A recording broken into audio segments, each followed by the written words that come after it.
오늘의 주요 뉴스입니다. 북한 임시정부를 표방하는 자유조선이 또다시 홈페이지에 글을 올리고 큰일을 준비 중이라고 예고했습니다. 그러나 그때까지 폭풍 전야의 침묵을 지킬 것이라고 했을 뿐 구체적인 설명은 하지 않았습니다. 김정은 북한 국무위원장의 이복형인 김정남을 살해한 혐의로 재판을 받던 베트남 여성 흐엉이 다음 달 초 석방됩니다. 말레이시아 법원은 살인 대신 상해죄를 적용해 징역 3년 4개월을 선고했습니다.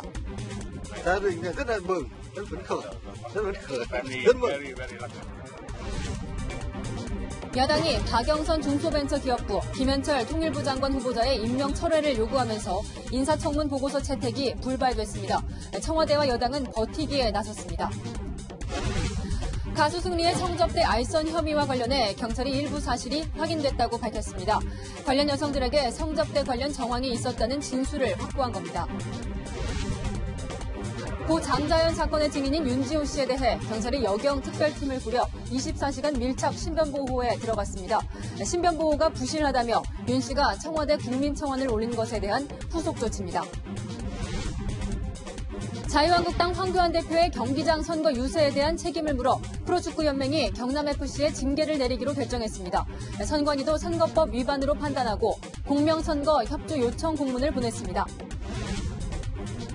오늘부터 전국 대형마트와 백화점에서 일회용 비닐봉투 사용이 전면 금지됐습니다. 적발되면 최고 300만 원의 과태료를 물어야 합니다.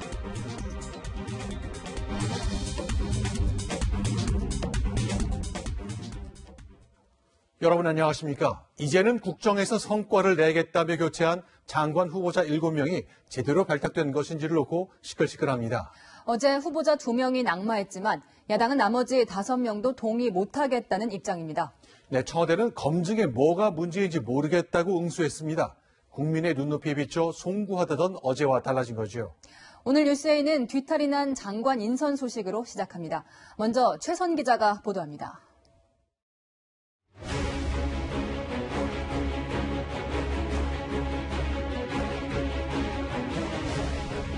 야당은 박영선 중소벤처기업부, 김현철 통일부 장관 후보자에 대한 지명 철회를 촉구했습니다.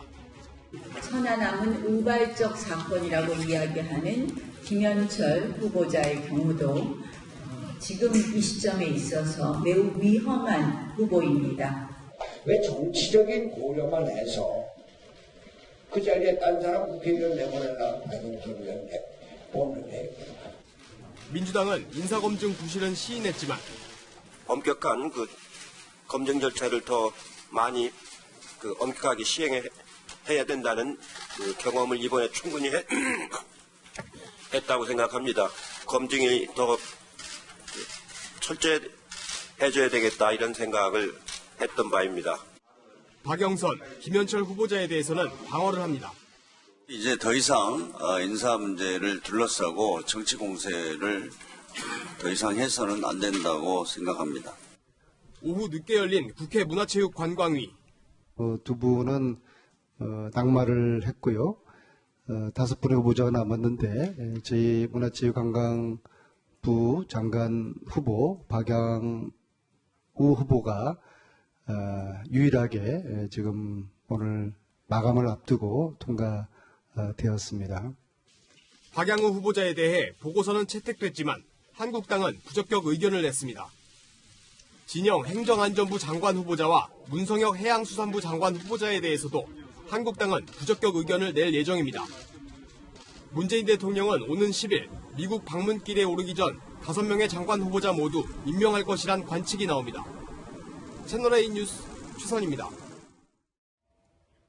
네, 어제 지명 처리된 한 후보자는 유학 중인 두 아들이 지난 7, 8년 사이에 벤츠 세대에 포르쉐 한 대를 샀습니다. 너무 고급차를 탄다는 지적을 받았지요. 오늘 청와대는 이 포르쉐는 중고로 3,500만 원 정도다. 이 정도면 비싸지 않다고 반박했습니다. 오늘 청와대 인사 라인을 두고 정치권이 충돌했습니다. 강지혜 기자입니다.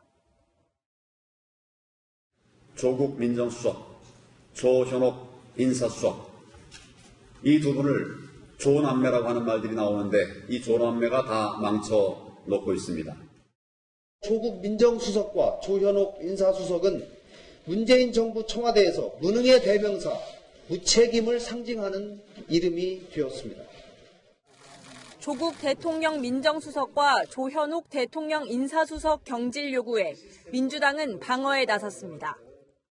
민정수석, 인사수석을 이 일로 경질하자고 하는 야당은 지나친 정치 공세라고 생각합니다. 서른 민주당 최고위원은 청문회 할 때마다 인사수석과 민정수석을 바꿔야 한다면 수십 명 갈았어야 할 것이라고 반박했습니다. 청와대도 문제될 게 없다는 입장입니다. 윤도한 대통령 국민소통수석은 문제가 없으니 특별한 조치도 없다며 두 수석이 사의를 표명한 적도 없다고 했습니다. 문재인 대통령은 수석 보좌관 회의에서 인사와 관련된 언급은 하지 않았습니다. 문재인 정부 들어 낙마한 차관급 이상 고위공직자는 11명에 달합니다. 인사 참사가 반복될 때마다 조국 조현옥 수석은 책임론을 비껴갔다는 비판이 나옵니다. 채널A 뉴스 강지혜입니다. 네, 자유한국당은 박영선 중소기업벤처부 장관 후보자를 여전히 정조준하고 있습니다. 과거 인사청문회에서 위장 전입이라고 후보자를 공격했던 박 후보자에게 똑같은 논리로 의혹을 제기했습니다. 박민우 기자입니다. 야당 의원 시절 권재진 법무부 장관 후보자의 위장 전입 의혹을 제기한 박영선 중기벤처부 장관 후보자. 당시에 두 분 공천당에 가고 실제로는 대치동에 살았습니다. 그럼 위장 전입을 한 것이죠. 권 후보자의 가족이 주소지를 봉천동에 두고 실제로 대치동에 살아 위장 전입을 했다는 겁니다.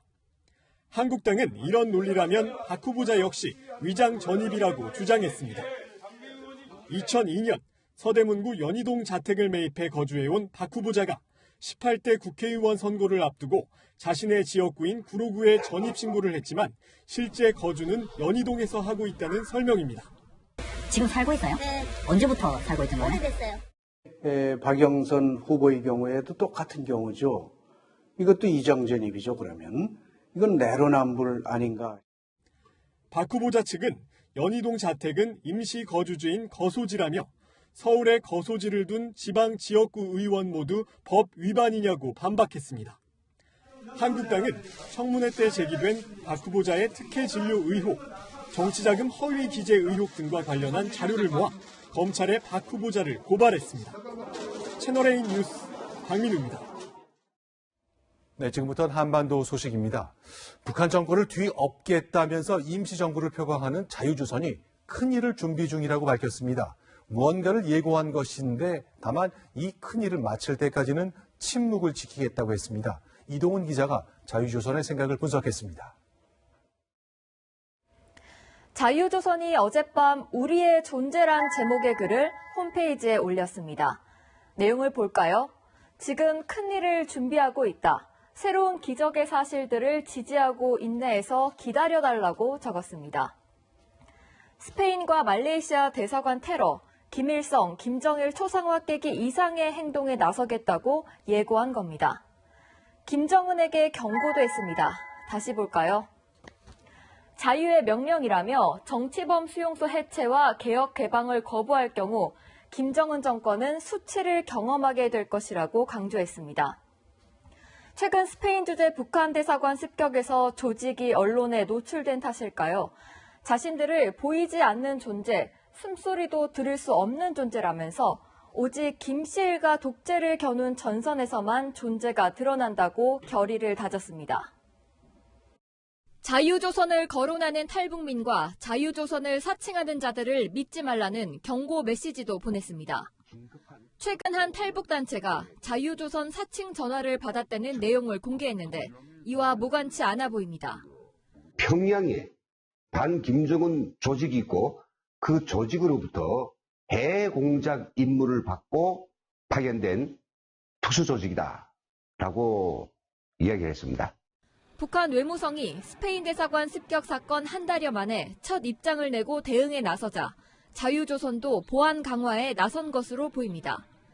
채널A 뉴스 이동훈입니다. 네, 이 단체 자유조선의 북한 대사관 습격을 수사 중인 스페인 당국. 북한 대사관 내부에 에이드리안 홍 일행을 도운 누군가가 있었을 것이라고 의심하고 있습니다. 내부 조력자 없이는 이 습격이 어려웠을 거라는 판단인 것이죠.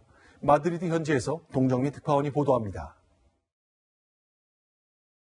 채널A가 단독 입수한 스페인의 수사 문건입니다.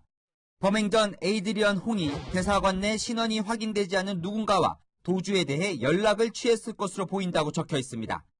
도주 과정이 주변 지형 지물을 잘 아는 내부자의 도움 없이는 불가능할 정도로 치밀했기 때문입니다. 이웃 주민의 신고로 출동한 경찰이 대사관 정문 앞에서 대기하는 동안 에이드리언 홍 일행 10명 중 8명은 대사관 차량 3대를 타고 빠져나갔습니다. 에이드리언 홍과 다른 한 명은 대사관 뒷담을 뛰어넘어 숲으로 도망쳐 경찰들의 눈을 피했습니다. 이와 관련해 스페인 당국은 대사관 직원과 가족들을 조사하기도 했습니다. 정식 외교관 한 명밖에 없었던 초라했던 스페인 북한 대사관은 반북한 단체의 습격까지 당하자 이후 적막감만 감돌고 있습니다. 대사관을 방문하고 나온 한 북한 유학생은 취재진과 경찰이 있는 정문을 피해 뒷문 주차장으로 나왔습니다. 분위기가 달라진 건 크게 느끼진 못하셨어요. 평소 크게 달라요. 미안합니다. 저 얘기 말씀드릴 게 없어서. 한편 미국 MBC 방송은 이들이 탈취한 북측 기밀 자료가 이미 FBI에 넘겨진 사실이 확인됐다고 보도했습니다. 마드리드에서 채널A 뉴스 동정민입니다. 김정은 위원장의 이복형 김정남 살해 혐의를 받았던 베트남 여성 도안티 흐엉.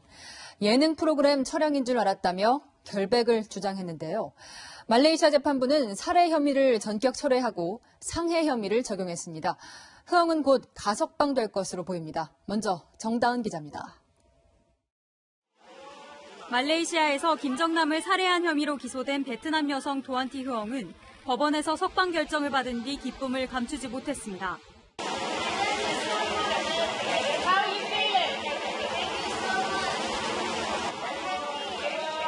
지난 2017년 말레이시아 쿠알라룸푸르 공항에서 김정남을 독살한 혐의로 구속 기소된 흐엉에게 법원은 살인죄 대신 상해죄를 적용한 겁니다.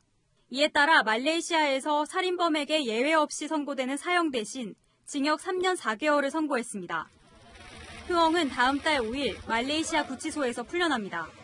흐엉은 그동안 상대가 김정남인지 몰랐고 얼굴에 바른 액체도 독극물인지 몰랐다고 주장해왔습니다. Right from the start when we started the trial, our defense was she was asked to edit video or funny videos. 결국 김정남 살해 현장에서 체포된 인도네시아 출신 시티 아이샤에 이어 흐엉까지 모두 풀려나게 됐습니다. 결국 김정남 살인 사건 재판은 살인범 없이 끝난 셈입니다. 말레이시아 법원이 북한을 김정남 살해 주범으로 우회적으로 판단한 것 아니냐는 해석이 나옵니다. 채널A 뉴스 정다은입니다. 네, 오늘 재판을 담당한 판사는 흐엉의 판결문을 읽으면서 정말 운이 좋은 사람이라고 말했는데요. 말레이시아 법원과 베트남 외교당국의 긴밀하게 의견을 교환한 결과인 것으로 전해졌습니다. 말레이시아 샤알람 고등법원에서 재판을 직접 취재한 백승우 기자 연결돼 있습니다. 네, 백 기자, 오늘 베트남 외교당국자들과 흐엉의 아버지가 법정에 나왔다고요. 네, 흐엉의 아버지는 오늘 베트남 외교당국자와 함께 방청석에 앉아 재판 결과를 지켜봤습니다. 오늘 아침 일찍 법원에 찾은 흐엉의 아버지를 직접 만날 수 있었는데요. 먼저 보시겠습니다. Chúng chú rất là nhớ con gái, mong con gái trở về. 재판 1시간 40분 만에 흐엉의 석방이 결정되자 흐엉의 아버지는 말을 잇지 못한 채 눈시울을 붉혔고요. 베트남 외교 당국 관계자들은 환호하며 박수를 쳤습니다. 흐엉은 방청석으로 다가가 아버지 그리고 베트남 정부 관계자들과 차례로 손을 잡고 인사한 뒤 법정을 빠져나갔습니다. 네, 그렇다면 이 도언티 흐엉은 형기를 다 채우지 않고도 석방되는 겁니까? 네, 흐엉은 징역 3년 4개월을 선고받았는데 다음 달 석방되게 되면 형기를 2년 2개월만 채운 채 풀려나는 셈입니다. 이게 가능한 건 베트남 당국과 말레이시아 법원의 사전 협의가 아주 긴밀하게 진행됐기 때문입니다. 베트남 외교당국은 흐엉이 결백하다는 주장을 입증할 증거들을 말레이시아 법원에 제출해왔고 법원이 상당 부분을 받아들인 겁니다. Thanks the Malaysian government, Attorney General of Malaysia for execution team, Malaysian lawyers and the Vietnamese lawyers. 흐엉은 석방 직후 베트남으로 출국할 계획인 것으로 전해졌습니다. 지금까지 말레이시아에서 전해드렸습니다. 서울 강남 클럽 사태의 중심에 선 가수 승리는 성접대를 알선했다는 의혹도 받고 있는데요.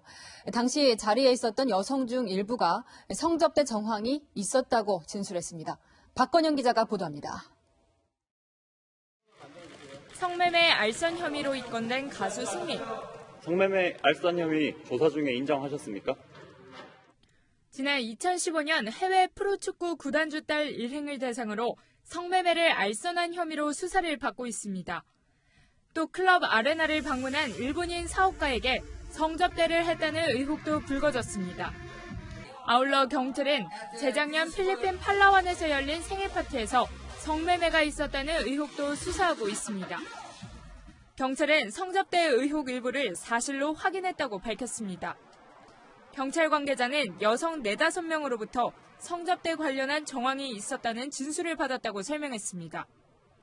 승리는 이와 관련해 성접대한 사실이 없다고 반박하고 있습니다. 승리는 생일 파티 등에 여성 지인이 놀러 온 적은 있지만 성접대는 없었다고 경찰 조사에서 진술했습니다. 경찰은 실제 승리와 유인석 유리홀딩스 대표가 성매매 알선을 주도했는지 확인하고 있습니다. 이런 가운데 승리와 유 씨가 몽키 뮤지엄을 운영할 당시 수천만 원을 빼돌린 정황도 포착됐습니다. 경찰은 승리 등을 업무상 횡령 혐의로 추가 입건했습니다. 채널A 뉴스 박건영입니다. 가수 승리 등과 유착한 의혹을 받는 윤모 총경이 아이돌 그룹 빅뱅의 콘서트 티켓을 받은 사실이 드러났습니다. 윤 총경의 부인이 말레이시아에서 받은 K-팝 공연 티켓을 합치면 모두 6장을 받은 겁니다. 한수아 기자가 보도합니다. 승리 등이 있는 카카오톡 단체 대화방에서 경찰총장으로 불린 윤모 총경. 음악과 연예인 편을 받은 것입니다. 경찰은 윤 총경이 지난해 빅뱅의 국내 콘서트 티켓 3장을 받은 사실을 확인했습니다. 지난해 승리가 유리홀딩스 유인석 대표에게 빅뱅 콘서트 초대권 20장을 줬고 이 중 3장이 윤 총경에게 건네졌다는 겁니다. 앞서 윤 총경의 부인 김모경 정도 가수 최종훈 씨로부터 말레이시아 K-팝 공연 티켓 3장을 받은 의혹으로 조사를 받았습니다. 경찰은 결국 윤 총경이 6장의 티켓을 받은 것으로 보고 청탁금지법 위반 혐의로 입건했습니다. 승리는 경찰 조사에서 윤 총경에게 티켓이 전달된 줄도 몰랐다고 진술했습니다. 이런 가운데 가수 최종훈 씨에게 불법 동영상 촬영 혐의가 추가됐습니다. 최 씨는 불법 동영상 1건을 직접 촬영하고 모두 6건을 유포한 혐의를 받고 있습니다. 채널A 뉴스 한수아입니다.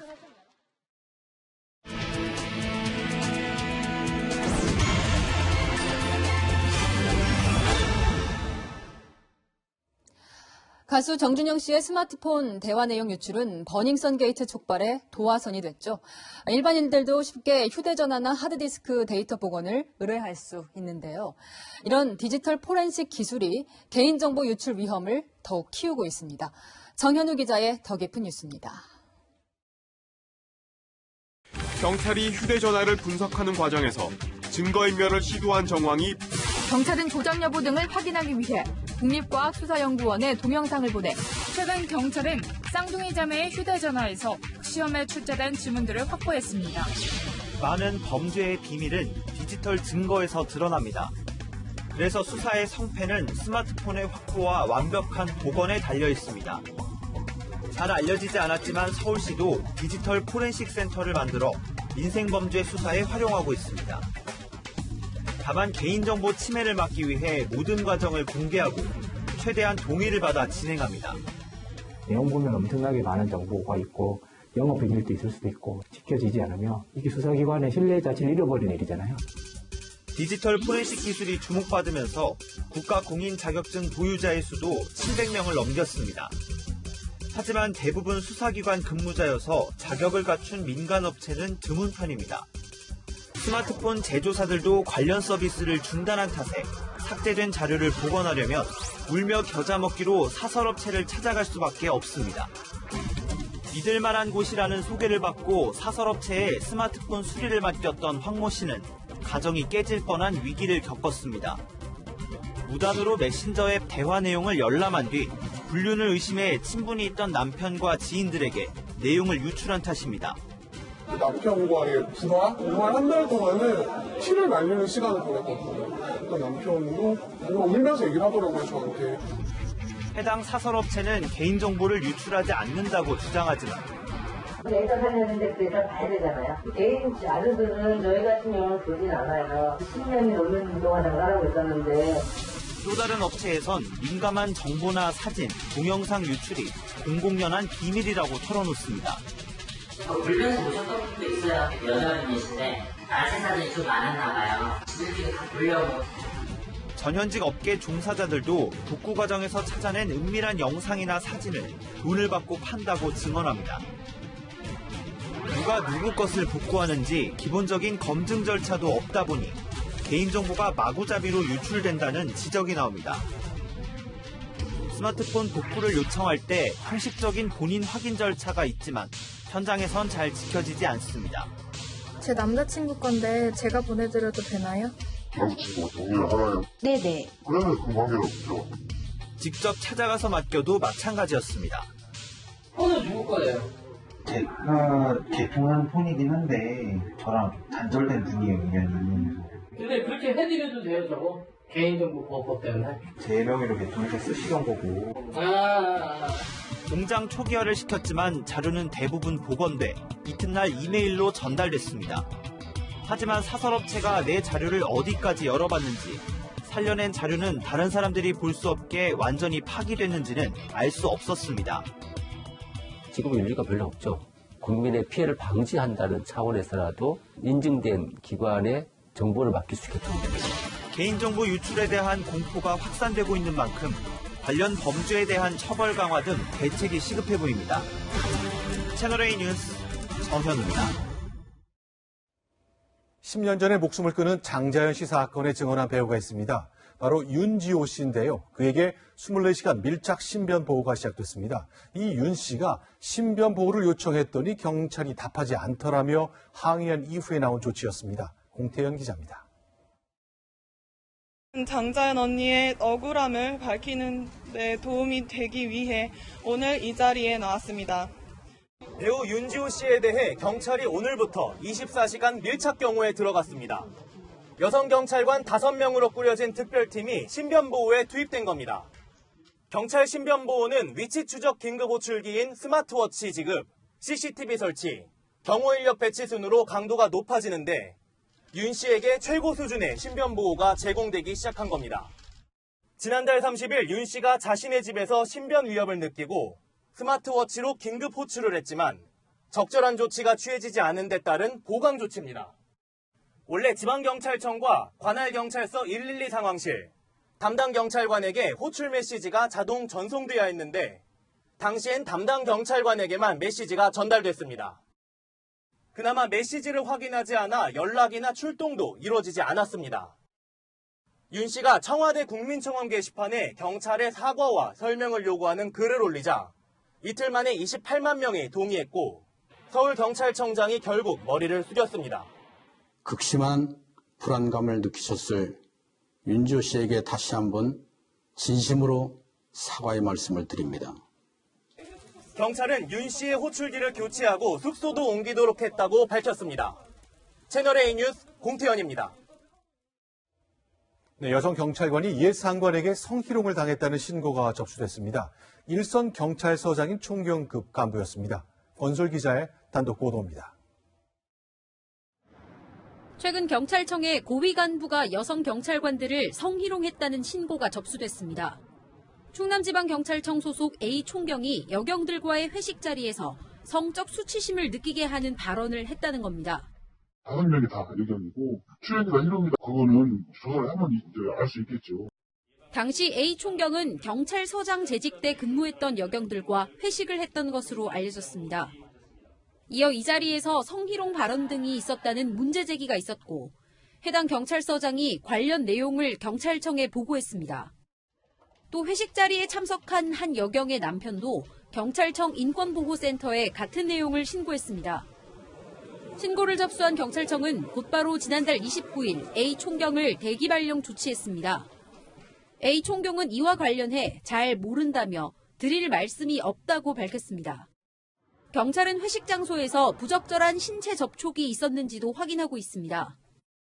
경찰은 A 총경에 대한 조사를 마친 뒤 징계 수위 등을 결정할 방침입니다. 채널A 뉴스 권솔입니다. 네, 이른바 김학의 특별수사단이 오늘 공식 출범했습니다. 오래전 사건이 많아서 공소시효가 살아있는 사건을 찾아내고 유죄를 입증하느냐가 수사의 관건입니다. 최주연 기자입니다. 김학의 전 법무부 차관 수사를 이끄는 여한섭 수사단장은 공소시효를 난제로 꼽았습니다. 법리적으로 어려운 부분을 알고 있습니다. 원칙대로 수사하겠다고 말씀드리겠습니다. 별장 성접대 사건은 2007년 또는 2008년 일어난 일로 대부분 공소시효가 지나 다른 결과를 도출하려면 새로운 단서를 찾아야 하기 때문입니다. 여 단장은 1, 2차 검찰 수사 기록을 백지 상태에서 살펴볼 것이라며 별장 실소유주인 건설업자 윤중천 씨 관련 사건을 검토할 생각이라고 말했습니다. 윤 씨가 고소당한 사건 등에서 무혐의 처분을 받도록 김 전 차관이 영향력을 행사했는지 그 대가로 성접대 또는 돈을 받았는지 확인하겠다는 의미입니다. 성범죄 수사 경험이 풍부한 검사도 합류했습니다. 특수강간 혐의도 수사할 가능성도 열어놓은 겁니다. 수사단은 130건이 넘는 과거 수사 기록을 검토하면서 이번 주 참고인 조사를 병행하기로 했습니다. 수사단이 공식 출범한 오늘 국회에선 별도의 특검법이 발의됐습니다. 당시 수사의 최종 책임자인 최동욱 검찰총장과의 연관성이 있어서 물타기입니다. 진실이 밝혀지는 것이 그렇게 두렵습니까? 김 전 차관 수사 주체를 두고 공정성 논란은 한동안 계속될 전망입니다. 채널A 뉴스 최주연입니다. 어젯밤 경기도 용인의 국도에서 승용차가 주차된 화물차를 들이받으면서 화재가 났습니다. 불탄 승용차 조수석에서 남성의 시신이 발견됐는데요. 운전자는 자취를 감췄습니다. 신선미 기자가 취재했습니다. 화물차를 들이받은 승용차 앞부분이 종잇장처럼 구겨졌습니다. 사고 당시 난 불로 차량 내부는 잿더미가 됐습니다. 사고가 난 건 어젯밤 9시 20분쯤. 경기도 용인의 한 국도를 달리던 승용차가 갓길에 세워진 6.5톤 화물차를 들이받으면서 불길에 휩싸였습니다. 이 사고로 조수석에 타고 있던 30살 이모 씨가 숨졌습니다. 현장에는 승용차가 불에 탄 흔적이 고스란히 남아있는데요. 운전자는 동승자를 차 안에 놔둔 채 그대로 달아났습니다. 차량 운전자는 숨진 이 씨의 직장 동료이자 같은 숙소를 썼던 30살 정모 씨. 두 사람은 사고가 나기 전 함께 저녁 식사를 한 것으로 알려졌습니다. 경찰은 식당 CCTV 등을 통해 정 씨의 음주운전 여부를 조사하고 있습니다. 하지만 정 씨는 사고 직후 숙소에서 짐까지 정리해 나가는 등 행방이 묘연합니다. 지나가던 차가 도와주러 오니까 신고를 해달라고 해서 현장에서 도주해서 지금 연락이 안 돼요. 경찰은 운전자 정 씨를 추적하는 한편 동승자 이 씨의 사망 원인을 밝히기 위해 부검을 의뢰하기로 했습니다. 채널A 뉴스 신선미입니다. 전대협, 1980년대 학생운동을 주도했던 단체죠. 전대협과 김정은 국무위원장을 표방한 정부 비난 대자보가 주요 국가기관과 전국 대학가 곳곳에 나붙었습니다. 경찰은 내사에 착수했습니다. 공국진 기자입니다. 한 대학 게시판에 붙은 대자보입니다. 남조선 학생들에게 보내는 서신이란 대자보엔 소득주도 성장과 탈원전 정책 등 정부 정책을 비판하는 내용과 함께 김정은 위원장의 직책과 이름, 서명이 적혀 있습니다. 다른 한 장에는 자신들을 전대협이라고 소개하며 오는 6일 정부를 비판하는 촛불 집회를 열겠다고 예고했습니다. 대자보는 서울과 인천, 부산 등 전국 대학가는 물론 국회의사당과 대법원 건물에서도 발견됐습니다. 담당 직원이 한번 이렇게 불법 게시물을 점검을 하거든요. 학교 그 버스 승강장에 걸려 있어서 아침에 불법 게시물로 해가지고 철거를 했습니다. 해당 단체는 SNS를 통해 전국 450개 대학 등에 대자보 만장을 붙였다고 주장했습니다. 경찰은 대자보에 대해 내사에 착수하고 모욕죄나 명예훼손죄에 해당하는지 조사하고 있습니다. 채널A 뉴스 공국진입니다. 술에 취해 김포공항에서 난동을 부리다 경찰 조사를 받은 일본 공무원 소식 지난달 전해드렸는데요. 경찰 조사를 받고 출국했는데 피해자들에게 사과는 물론 합의 시도조차 안 했다고 합니다. 하지만 법정에 세우기도 어려운 상황입니다. 안보겸 기자입니다. 술 취한 자신을 비행기에 마지막으로 타게 했다는 이유로 공항에서 난동을 부린 다케다 고스케 일본 후생 노동성 과장. 자신을 말리는 항공사 직원을 밀치고 발길질을 해 경찰에 입건됐습니다. 폭행 혐의는 피해자와 합의하면 처벌을 피할 수 있지만 경찰 조사 뒤 일본으로 돌아간 다케다 씨는 아직 피해자인 항공사 직원 2명과 합의하지 않았습니다. 항공사 측은 아직까지 진정성 있는 사과가 없어 피해 직원들도 처벌을 원하고 있다고 밝혔습니다. 경찰은 이번 주 안에 사건을 기소 의견으로 검찰에 넘길 예정입니다. 하지만 다케다 씨가 법정에 설 가능성은 낮습니다. 그냥 통상적인 예를 봤을 때는 기소 정지 처분을 내릴 가능성이 높은 것 같고, 일본에 있는 다케다 씨가 국내로 입국하지 않는 한 처벌은 물론 재판이 열리기도 쉽지 않을 거라는 전망입니다. 채널A 뉴스 안보겸입니다. 네, 바로 이 장면이죠. 자유한국당의 축구장 유세 때문에 홈팀인 경남FC가 징계를 받게 됐습니다. 이 축구단은 구속 중인 김경수 경남지사가 구단주입니다. 경남FC는 자유한국당의 법적 책임까지 묻겠다고 밝혔습니다. 보도에 김유빈 기자입니다. 프로축구 경기 운영위원들이 무거운 표정으로 회의장에 들어섭니다. 지난달 30일 자유한국당 황교안 대표와 강기훈 후보 등이 축구장에 들어가 금지된 선거 유세를 한 것과 관련해 관리 책임자인 경남FC의 징계 여부를 결정하기 위해서입니다. 스포츠에서 있어서는 안 될 일인데 처음 일어난 일인데 이것 때문에 어떻게 보면 우리가 오늘 우리 모임을 한 거고. 위원들은 2시간가량의 논의 끝에 정치행위 금지 규정을 위반해 경남FC에 대한 징계가 필요하다고 결론을 내렸습니다. 사안에 대해 가지고 상벌위원회에 회부하는 게 바람직하다 이렇게 의견을 모았습니다. 상벌위원회는 내일 오전 소집됩니다. 경남FC는 10점 이상의 승점 감점, 벌금 등의 징계를 받을 수 있습니다. 불똥을 맞은 경남FC는 자유한국당의 강경 대응을 예고했습니다. 구단의 제지에도 불구하고 규정을 위반한 것과 관련해 법적 책임을 묻겠다는 겁니다. 경남FC 관계자는 만약 벌금 징계가 결정된다면 자유한국당에 구상권을 청구하겠다고 밝혔습니다. 축구장 유세가 구단 징계로 이어지면서 논란이 계속될 조짐입니다. 채널A 뉴스 김유빈입니다. 네, 그렇다면 어제 그 창원 축구장에선 어떤 일이 있었는지 정치부의 강병규 기자와 하나하나씩 짚어보겠습니다. 자, 어서 오십시오. 황교안 대표의 축구장 유세, 이거 선거법 위반 맞습니까? 아닙니까? 네, 조금 전 오후 5시쯤 결론이 났는데 선관위에서는 선거법 위반으로 결론을 내렸습니다. 다수가 왕래하는 공개된 장소에서 지지 호소가 가능하다는 공직선거법 106조 2항을 위반했다는 건데요. 네. 표를 구입해 들어가야 하는 경기장은 누구나 오가는 장소로 보기 힘들다는 겁니다.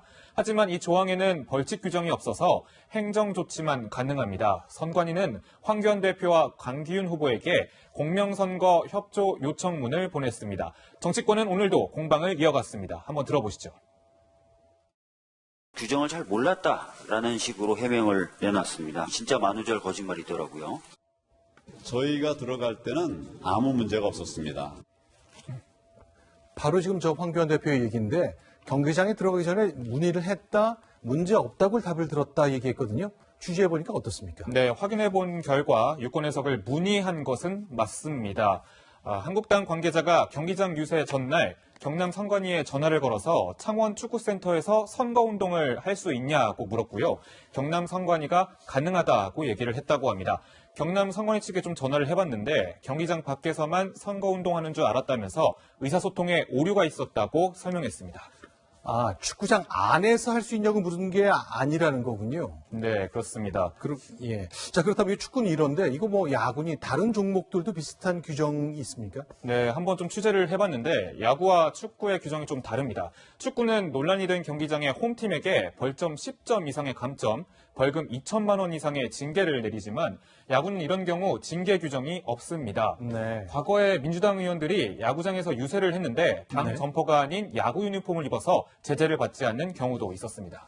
그러니까 여기 핵심은 사전에 이렇게 막았느냐, 그리고 이렇게 들어와서 선거운동을 할 때 이거 이러면 안 됩니다, 이런 고지가 있었느냐인데, 이거는 양쪽 중에 어느 쪽 얘기가 맞습니까? 지금 양측이 좀 쟁쟁하게 지금 공방을 좀 벌이고 있는데요. 구단 측은 검표원이 유세복 차림의 입장은 안 된다고 사전 고지했다고 주장하지만 한국당은 검표원이 아무런 문제 제기를 안 했다는 입장입니다.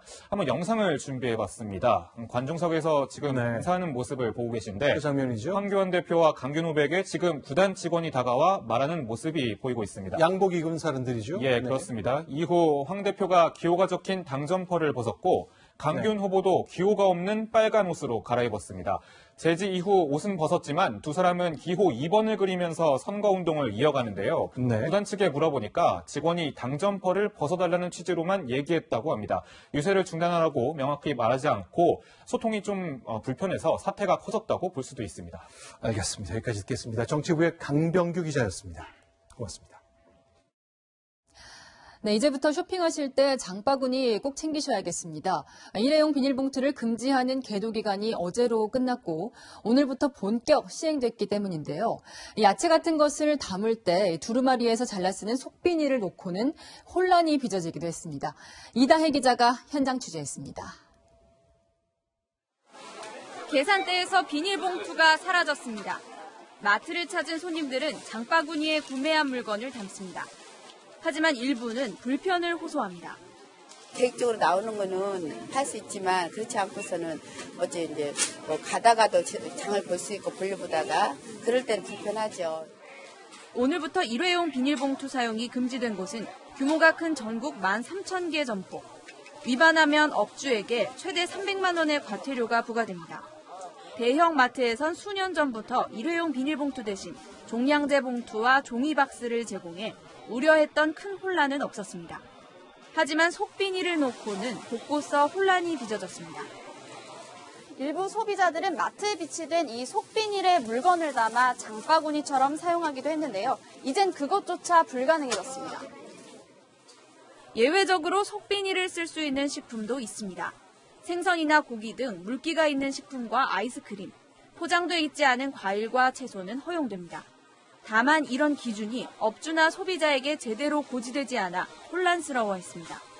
저희가 전달받은 것도 실질적으로는 없습니다. 뭘 사용하고 뭘 사용하지 말고 이런 것들이 좀 구체적으로 나와야 되는데. 환경부는 이번 조치로 연간 22억 장의 비닐봉투를 줄일 수 있을 걸로 기대하고 있습니다. 채널A 뉴스 이다혜입니다. 정부는 전국 단독주택 가운데 20만 채를 선정해 표준 공시가격을 확정했습니다. 나머지 370만 채의 공시가격은 지방자치단체가 정합니다. 정부와 지자체가 정한 공시가격이 비슷해야 세금도 공평해지는데 실제로는 그렇지 않습니다. 김남준 기자가 취재했습니다. 올해 공시가격 상승률이 가장 높은 서울 용산구의 한 단독주택입니다. 국토부가 직접 가격을 산정했는데 지난해 108억 원에서 165억 원으로 53% 가까이 올랐습니다. 그런데 걸어서 1분 거리의 다른 단독주택은 지자체가 담당했는데 28억 원에서 41억 원으로 46%만 상승했습니다. 같은 지역이지만 국토부와 지자체가 큰 차이를 보인 겁니다. 공정단가 상점이 이제 판단을 해가지고 뭐 검증 가격이 이제 할 때 바뀔 수도 있고 시대 의견 차이가 있을 수 있는 사안이. 실제 올해 서울 자치구별 공시가격 잠정 상승률을 보면 국토부와 지자체가 최고 7% 이상 차이를 보였습니다. 과거에는 1에서 2% 차이에 불과했습니다. 지자체가 공시가격 급등에 따른 민원 증가를 우려해 일부러 조정했다는 얘기도 나옵니다. 하지만 지자체들은 고가주택만 골라 공시가격을 올린 국토부의 들쭉날쭉한 기준이 원인이라고 반박합니다. 올해는 이게 가격 구간별로 표준주택들의 상승률이 다 틀립니다. 그 상승률이 다 틀리다 보니까 차이가 안 나는 게 더 이상한 거죠. 올해. 국토부는 시세 15억 원 이상 고가주택의 공시가격이 더 올랐다고 설명했지만 구체적인 인상 기준은 밝히지 않았습니다. 채널A 뉴스 김남준입니다. 네, 5년마다 한 번씩 하는 자율형 사립고 재지정을 앞두고 극한 대치가 이어지고 있습니다. 교육청이 평가 기준 점수를 올린 것이 논란의 핵심인데요. 최근 정원을 못 채우는 자사고가 속출하고 있습니다. 이지훈 기자입니다. 올해 재지정 평가를 받아야 하는 서울의 자율형 사립고는 13곳. 평가보고서 제출 기한인 지난달 29일까지 보고서를 낸 학교는 한 곳도 없었습니다. 오직 자사고 죽이기만을 위한 정책하에서는 보고서 제출이 그게 의미가 있습니까? 하지만 서울시 교육청은 오는 5일까지 제출하지 않으면 법적 대응에 나서겠다고 밝혔습니다. 문제는 정권에 따라 오락가락하는 평가 기준입니다. 2010년 이명박 정부에서 자사고 지정이 이루어진 이후 박근혜 정권에선 평가 기준이 60점으로 하향 조정됐습니다. 하지만 4년 만에 또다시 기준이 바뀐 겁니다. 피해를 보는 건 학생과 학부모입니다. 자사고가 없어진다고 얘기도 나오고 상황이 어떻게 바뀔지를 모르니까 갈피를 못 잡고 있죠. 실제 지난해 고입에서 지역 단위 자사고 32곳 중 18곳이 정원을 채우지 못했고 평균 경쟁률도 1.01대 1까지 떨어졌습니다. 지난해에만 1,300명이 넘는 자사고 학생이 일반계 고등학교로 전학을 갔습니다. 자사고 폐지는 문재인 대통령의 공약인데다 진보 교육감들도 적극 추진하고 있어서 자사고 재지정을 둘러싼 갈등은 계속될 전망입니다. 채널A 뉴스 이지훈입니다. 네, 제주여행 편도 비행기 티켓 값이 990원. 또 거짓말을 하면 영화 티켓을 할인해주는. 자, 만우절인 오늘 사람들을 웃게 만든 기업 이벤트가 많았습니다. 박수유 기자가 보도합니다. 청소년입니다. 네, 만우절 할인 가능합니다. 몇 표 더 하겠습니다. 아니, 몇 표? 젊은 양반, 저 우리 88인데 어떻게 할인이 안 돼요? 거짓말이래 할인 가능합니다. 성인이 청소년이라고 해도, 청년이 노인이라고 해도 오늘만큼은 문제없이 무사통과 심지어 할인까지 해줍니다. 만우절을 맞아 재밌는 상황을 꾸며낸 관객에게 티켓값을 할인해주는 영화관 이벤트입니다. 좋은 시간 되세요. 이 영화관에서는 만우절인 오늘 하루 팝콘통에 콜라를, 이 콜라컵에는 팝콘을 넣어서 팝니다. 한 항공사는 오늘 하루 객실 승무원들이 자유롭게 머리 모양과 화장을 연출하게 해 승객들에게 즐거움을 줬습니다. 1,000원도 안 되는 가격에 제주행 편도 비행기표를 파는가 하면 인기 아이스크림 2가지의 모양을 바꿔서 내놓은 곳도 있습니다. 중고거래 사이트에는 보기만 해도 웃음이 터지는 거짓 상품이 다양하게 올라왔습니다. 상품과 재미를 함께 찾는 소비자들이 많아진 요즘 이색적인 만우절 마케팅이 눈길을 끕니다. 채널A 뉴스 박수입니다. 네, 5G 서비스가 오늘 금요일 5일부터 시작됩니다. 빨라서 좋기는 하지만 너무 비쌀 수 있죠. 이동통신사들은 요금제를 손질하고 있습니다. 김윤수 기자입니다. 무엇보다 관심이 가는 건 5G 요금제입니다. 이동통신 3사 모두 최저요금제로 55,000원에 8GB 정도의 데이터를 제공할 것으로 보입니다. SK텔레콤과 LG유플러스는 각각 7만원과 9만원대 요금제도 선보입니다.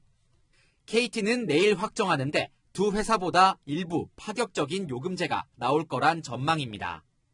140만원에 달하는 단말기 가격과 최저요금이 3만원대인 4G 요금제를 생각하면 너무 비싸다는 비판도 나옵니다. 하지만 통신사들은 각종 할인과 혜택을 통해 실제 요금은 더 낮아질 것으로 보고 있습니다. 통신사들은 요금제를 최종 점검하는 동시에 5G 분위기 띄우기에도 나서고 있습니다. LG유플러스는 서울 강남대로에 팝업 스토어를 설치했습니다. 가상현실과 증강현실 기술을 적용한 VR 극장과 식당부터 AR 클럽까지 5G 신기술이 총 동원됐습니다. 독점 컨텐츠 사업자들의 가지고 있는 기술력으로 그 어디서 보실 수 없는 초고화질 컨텐츠들을 저희가 구성하였고 5G 전용 단말기 사전 예약 판매와 함께 할인이나 사은품 지급 등 각종 이벤트로 소비자들의 눈길도 사로잡습니다. 5G 텔레 프레젠스, 그죠? 서로 다른 공간의 사람들이 디스플레이 화면을 통해서 상대방의 모습을 보며 소통하는 기술입니다. 눈앞에 성큼 다가온 5G 세상. 앞으로 우리 삶을 어떻게 바꾸게 될지 주목됩니다. 채널A 뉴스 김윤수입니다. 북한 영변 핵시설을 방문했던 미국 핵과학자죠. 해커 박사가 최근 미국 정보당국으로부터 경고성 메시지를 받았습니다. 북한의 핵 능력을 과장하지 말라는 내용이었다고 합니다. 워싱턴 김정환 특파원입니다. 2010년을 마지막으로 영변 핵시설을 4차례 방문한 미국의 핵과학자 해커 박사. 그의 평가는 북한의 영변 핵폐기 제안이 비핵화의 핵심이라 보는 우리 정부 측에서 단골로 인용되어 왔습니다. 그분 주장은 70에서 80% 정도 해당된다고 얘기를 하고요. 영변이 크라운 주얼, 북한 핵 개발에 있어서의 어떤 보석 같은 존재 또는 심장 같은 존재라고 하는 것에 의의는 없고요. 그러나 최근 미 정보 당국 측이 해커 박사에게 영변의 핵 능력을 과장하지 말라는 취지의 경고성 메시지를 전한 것으로 알려졌습니다. 영변 외 추가 핵시설 비핵화까지 중점을 두는 미국과 우리 정부의 인식 차이가 감지되는 대목입니다. So he was willing to do Yongbyon, but you wanted more than that. We had to have more than So that you because needed there are more. other things that you haven't talked about, that you haven't written about, that we found. 복수의 소식통은 채널A에 영변의 핵 능력이나 북핵 불능화의 의미는 어디까지인지 한미 간 아직 합의된 것이 없다고 밝혔습니다. 정상회담이 열흘 앞으로 다가왔지만 이 한미 간 비핵화의 의미나 방법론에 대한 간극이 만만치 않아 보입니다. 북한을 설득하려면 양국 간의 일치된 밑그림 마련부터 필요해 보입니다. 워싱턴에서 채널A 뉴스 김정환입니다. 동유럽 대선에서 정치 경험이 전무한 신인들이 돌풍을 일으키고 있습니다. 우크라이나에선 코미디언이 1차 투표에서 승리했고 슬로바키아에선 총선 경험 한 번 없는 변호사가 대통령이 됐습니다. 김윤정 기자입니다. Доброе утро, господин президент. 부패한 정권을 비판하던 학교 선생님이 정의로운 대통령이 된다는 내용의 TV 드라마. 우크라이나에서 폭발적인 인기를 얻은 드라마 속 주인공이 실제 대선에서 이변을 연출했습니다. 39명의 후보 중 1위를 차지한 겁니다. Тільки перший крок до великої перемоги. Ми молоді люди, ми не хотим, честно говоря, видеть все то прошлое в своем будущем, будущем нашей страны. 코미디언 출신인 젤렌스키는 대통령 연기를 해본 것 말고는 정치 경험이 전무합니다. 2위를 차지한 현직 대통령과의 결선 투표에서도 이길 경우 우크라이나 정치사의 최대 이변으로 기록될 전망입니다. 이웃나라 슬로바키아에서도 정치 신인이 돌풍을 일으켰습니다. 원외정당 소속의 변호사가 첫 여성 대통령으로 당선된 겁니다. 환경운동가로 명성을 쌓은 차푸토바는 딸 둘을 홀로 키우는 엄마이기도 합니다. But no country has democracy working well on autopilot. We cannot let it run without our involvement. 동유럽에서의 이딴 정치 신인 돌풍은 부패한 기존 집권 세력에 대한 유권자들의 분노와 혐오가 폭발한 결과라는 분석이 나옵니다. 채널A 뉴스 김윤정입니다. 지난달 서울의 월평균 초미세먼지 농도가 세제곱미터당 44.6 마이크로그램으로 2015년 관측을 시작한 이래 가장 높았던 것으로 나타났습니다. 환경부는 지난달 중국발 스모그가 대기 정체로 갇혔기 때문인 것으로 보고 있습니다. 햇살은 봄인데 바람결은 초겨울이었죠. 화사한 봄의 투는 목요일부터 꺼내 입는 게 좋겠습니다. 수요일까지는 평년 기온을 밑돌고 또 찬바람이 불며 쌀쌀하겠고요. 목요일부터는 기온이 오름세를 보이면서 따뜻해지겠습니다. 남부 지역은 이미 화사한 벚꽃이 거리를 수놓았는데요. 금요일부터는 서울 곳곳에서 벚꽃 축제가 시작됩니다. 상충객들을 맞이하겠습니다. 내일은 고기압의 영향권에 들면서 전국이 맑겠지만 중부와 경북 지역에서는 오후 되면서 구름량이 많아지겠습니다. 대기 확산이 원활해서 내일도 미세먼지 걱정 없이 전국이 쾌적하겠습니다. 내일 볕이 좋아서 세차와 빨래하기 무난하겠습니다. 봄볕은 여름 못지않게 자외선 지수가 높으니까요. 외출하실 때는 자외선 차단제를 꼼꼼하게 바르시기 바랍니다. 내일 아침 기온 서울이 1도, 전주가 영하 1도, 철원이 영하 4도 등으로 일부 지역은 영하권으로 출발하겠고요.